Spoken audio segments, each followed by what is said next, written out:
I'm Brian Fowler, president of Blind Creek Resources Limited, listed on the TSX Venture Exchange, ticker symbol BCK. Blind Creek is focused in the Yukon, Northwest Territories, and British Columbia. The company's key property is the Blend Project, one of the largest undeveloped lead-zinc-silver deposits in Western Canada, plus plans to advance the recently acquired, fully permitted historic Engineer gold mine in the Atlan District of Northwestern BC. Check us out at blindcreekresources.com.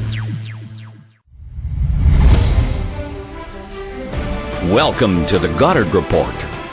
Comments made on the Goddard Report and TalkDigitalNetwork.com are an expression of opinion only. Here is Jim Goddard. My guest is Norman Farrell, longtime blogger on public affairs. Welcome back to the show, Norm. Well, it's good to be back. Norm, you've been doing some investigating into the Site C decision that we expect to hear in a few weeks. What do you think the government's going to do? I'm a little bit uncertain, but I have a feeling that the government is going to announce a fairly comprehensive program that will see the end of Site C, but will create new initiatives with respect to alternative energy projects. And those may include solar, utility-scale solar projects in the future. I think been some hint that they're looking at sites in the Okanagan that could be used for solar energy. There's been a number of recent contracts made in other parts of the world that have seen the price of utility scale solar energy drop below 2 cents a kilowatt hour. And Site C is probably going to cost 9 to 12 cents a kilowatt hour. And other private power that the province has been acquiring is averaging over 9 cents a kilowatt hour at this point. So it's beginning to look that the advances in alternative energy technology allows that kind of utilization, or us to utilize that kind of technology. And going forward, if demand starts to grow for electricity in the province, which it hasn't really grown. I was looking recently at the statistics, and BC Hydro actually sold less power in 2017 to its residential and business consumers than it did in 2006. So we've had 12 straight years of flat demand, and the need to build Site C is really an uncertainty, but it's a very expensive uncertainty, and I don't believe myself that it's worth further pursuing. I don't think it should have started when it did, and I think continuing it will be just an extension of that same mistake. Do you think the alternative energy sources could replace the power that we're expecting from Site C?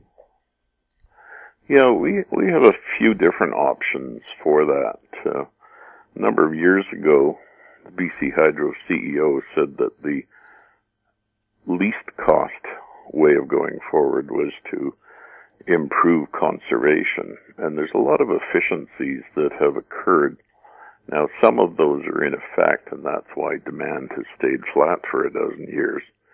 But new systems of lighting, new small motors that are used in appliances and furnaces and other things are much more efficient, or capable of being much more efficient than they were even 7 or 8 years ago. So by applying all of those new, more efficient technologies, we still have the opportunity to conserve electricity beyond what we've been doing. Also, I take a look at a barge that was built here in Richmond that produces enough power for 5,000 homes. It cost, I think, between $3 and $5 million. Anywhere you have a river in BC, you could just plop one of those down and have enough to power a small town. Why do you have to build a big dam? Yeah, I'm not sure about that. I'm not familiar with that particular project, but there's certainly a lot of possibilities to generate electricity. The wind power is another situation where the technology has improved immensely. The rotors are now larger, the generators are more efficient, and so wind power as well is coming down to be less expensive. Now, you can't, or it's difficult to run an entire utility system based on those intermittent sources of power such as wind and solar, but BC has the perfect situation by already having a substantial amount of hydroelectricity that we can move the wind and solar power into the system, conserving water at certain times of the day, and then utilizing it when those intermittent sources are less available. So what the experts refer to as dispatchable power is something that you get from hydro. It can be put into the system at any time. Whereas, something that's kind of interesting to note is that back in 2006, BC Hydro was actually meeting more of the demand for power than it has been doing in recent years. For example, in 2006, the utility bought about $400 million worth of private power to supplement its own generating capacity. And in 2017, it bought over $1.2 billion worth of private power. And so, because it wasn't selling any more power, it really had that extra private power that it was buying created surpluses. And that's a very expensive surplus. That's, in 1 year, $800 million difference, even though we didn't have any greater demand for power. So if you look at the total purchases since 2006 from the private power sector, it amounts to $9 billion. Probably by now, since our numbers that continues to grow at over $100 million a month, so we're closer to $10 billion now that's gone into the private power system. And there's no real demonstrable need for that power. Why are they buying that power then? I think it gets back to what the Liberal government was trying to do with BC Hydro in the early time of its reign, back around 2003 to 2004. Some people believe that they intended to privatize BC Hydro, and that they were therefore committed ideologically to only allowing private power to go forward in the future. They did restrict BC Hydro's ability to look at any new projects that, with the exception of Site C. So BC Hydro could not explore geothermal power, it couldn't explore solar power or wind power on its own. It had to acquire that new power. In fact, all new power sources had to be private. Now, clearly when they made that kind of decision, there was an expectation that demand for power would continue growing as it had done always in the past. But what they didn't count on was that the export markets would dry up, and that new technologies would limit the growth of power demand. So there's been a series of miscalculations over time. I think that when they decided they wanted to, in effect, privatize the future power generation in the province, that it was an ideological decision, but they found that it wasn't a popular one, because BC Hydro, I think, particularly older people who remember the old days before BC Hydro, many of those people were fairly happy with BC Hydro and its operation. It had served the province very well from the time it was formed back in 1960 or so. And So the Liberals, they still were ideologically committed to privatization, and they tried some of it. If you recall, they spun off the gas division from BC Hydro, and ultimately that became Terrason, and then that was sold off to Fortis. But they also spun off a separate corporation who owned the transmission assets.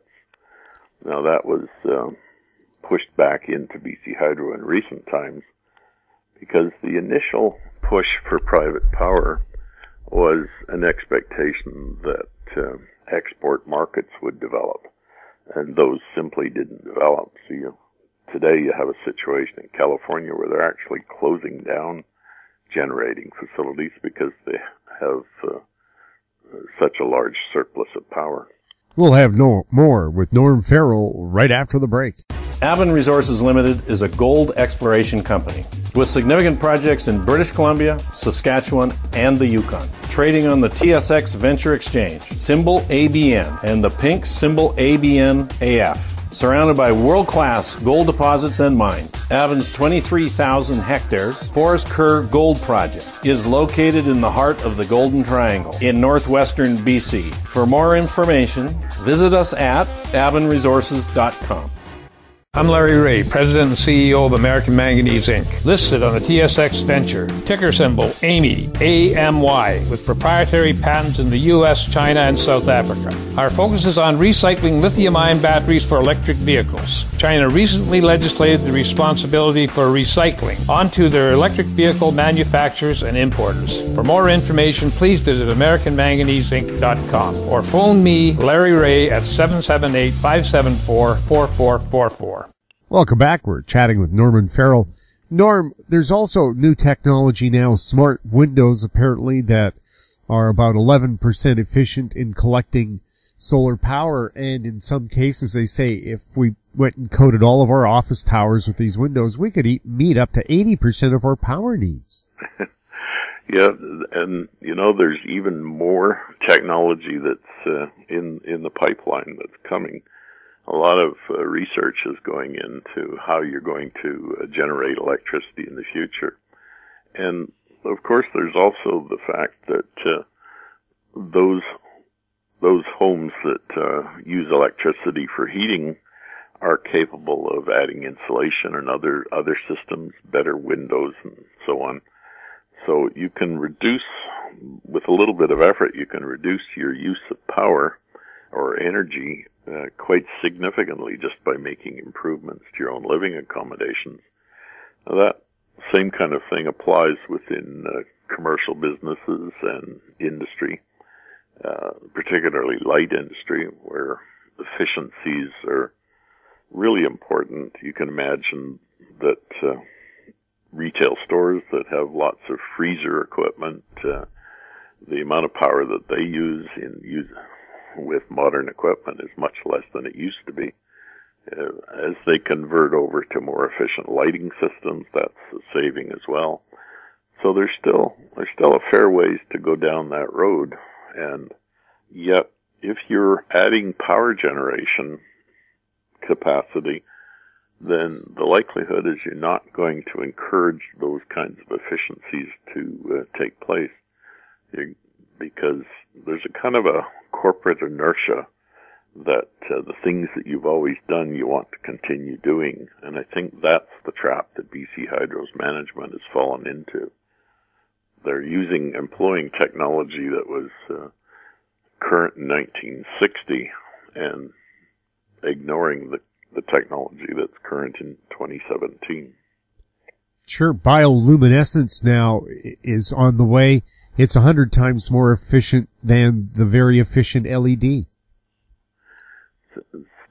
That's an interesting situation. I think LEDs are already about 1/4, use about 1/4 of the power of the old incandescent lights do. So the fact that there's other potential sources of using or other technology for us to employ in terms of saving energy is going to be a significant element as we go forward. And BC too must be just brimming with the geothermal energy there's a volcano or extinct volcano every 25 miles along the Cascade Mountains. That's true. The Department of Natural Resources in Ottawa has laid out a map, and they show what they believe is the geothermal potential in BC is, I think, the highest in Canada. And that's been sort of looked at briefly, but since there's no market, there's no capacity, the private business isn't going to spend a lot of money working at that, because right now there's zero interest in employing that in the public utility. But it's a possibility for the future, and homeowners can employ it for heating their homes. I know a neighbor of mine does that, but it's a costly thing right now to employ. The payback's a little bit longer, but as prices of alternative energy start to go up, and they will, our power prices are going to rise dramatically over the next while. With imposition of carbon taxes and other things, the cost of fossil fuel use is going to go up. So, I think that a lot of people will look at removing themselves from the grid and using these other sources of energy to power their own homes and their own businesses. And that's going to impact on BC Hydro, and again, it's going to keep the demand for power growing.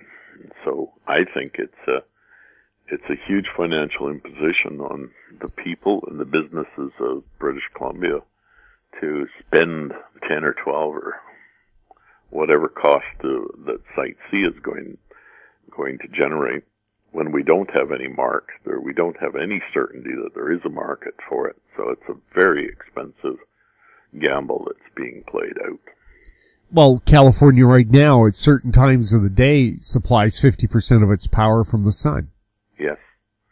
Yeah, and there's also, as I said before, there's also the prospect of wind coming involved. And then there are probably some other things that could be looked at. Tidal power, generating electricity from tidal flows, is another possibility. And I think that we've now come to realize that hydro dams and the reservoirs that involve them are not innocuous projects that we used to think they were. There's research that demonstrates that creating these large reservoirs leads to a substantial release of greenhouse gases. And so the idea that hydropower is uniquely clean energy is starting to go away. And I think the science really promotes that kind of thinking, that it's not innocuous, it's not green power. We'll have more with Norm Farrell right after this. Arctic Star Exploration, operated by a team of proven mine finders, is focused on diamonds in Finland and the Northwest Territories of Canada. A work program is planned for our Finland property that contains diamond-bearing kimberlite. Arctic Star trades on the TSX Venture Exchange, symbol ADD, and the Frankfurt Exchange, symbol 82A1. Please visit our website at arcticstar.ca or call us at 604-689-1799. In Goddard we trust. Welcome back. We're chatting with Norm Farrell. Norm, is one of the problems that the title of BC Hydro is BC Hydro, that they can only think hydro and nobody's being hired that thinks of anything else? I think that's probably a good point. There certainly is evidence that the corporation has had a singular style of thinking and has not been able to address, or has not addressed, the alternatives. But that's also been driven by the politicians in Victoria.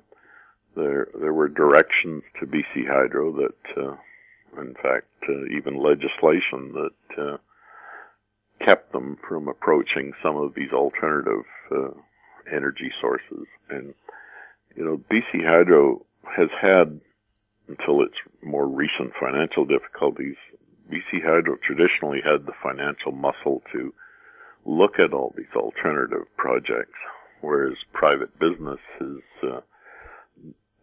unless it can see a payback within a fairly immediate period of time, it's less inclined to spend money on that sort of research. So I think we've missed an opportunity, but it was a political decision more than it was a choice by the BC Hydro.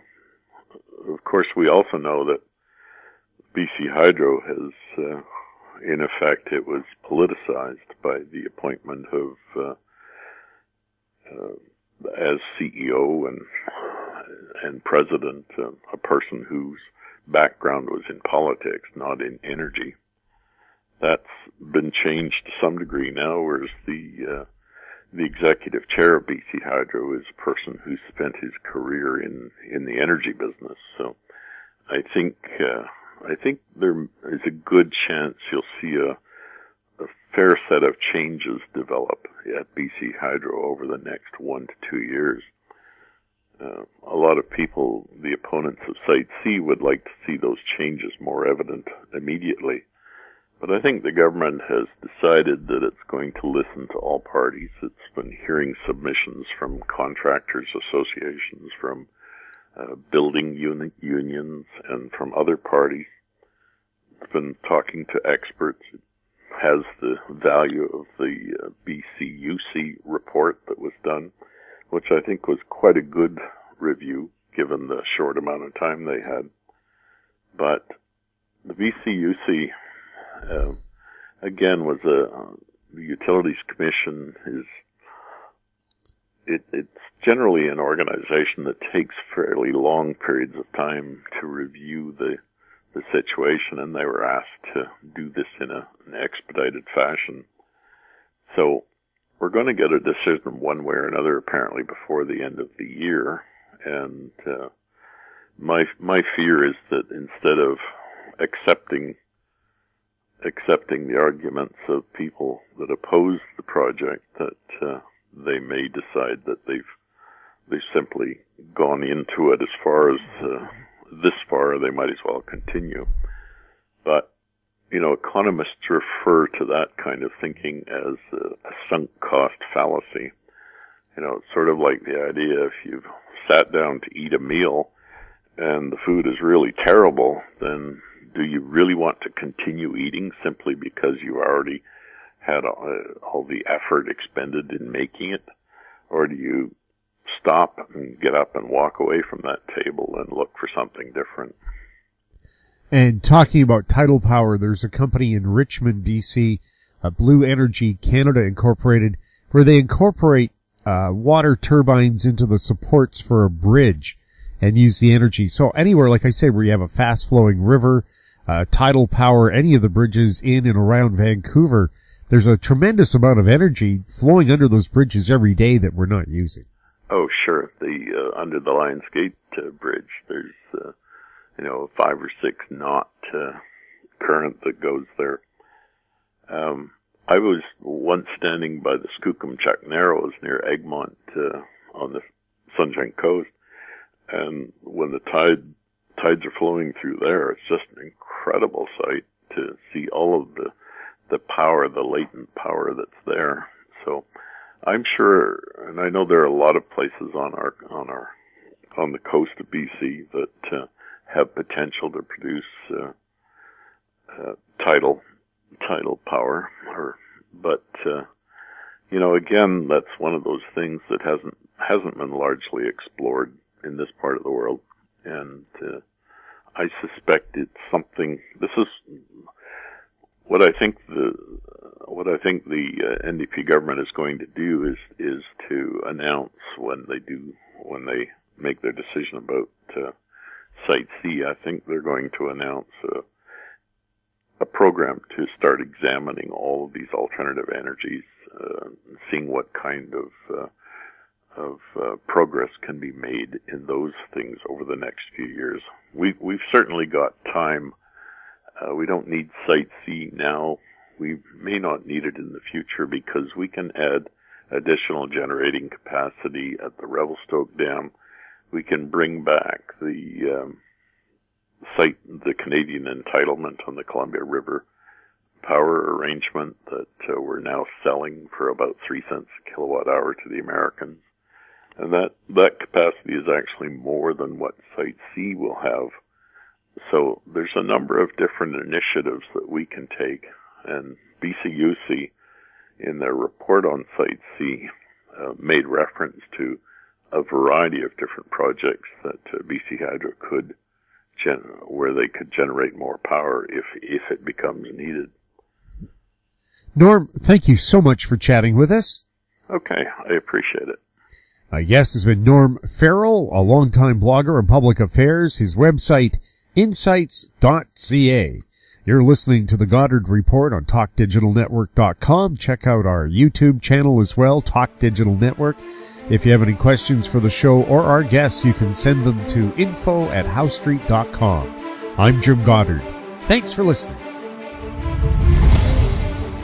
Comments made on the Goddard Report and TalkDigitalNetwork.com are an expression of opinion only. The Goddard Report is available online and mobile at TalkDigitalNetwork.com. The Goddard Report is a production of How Street Media Incorporated.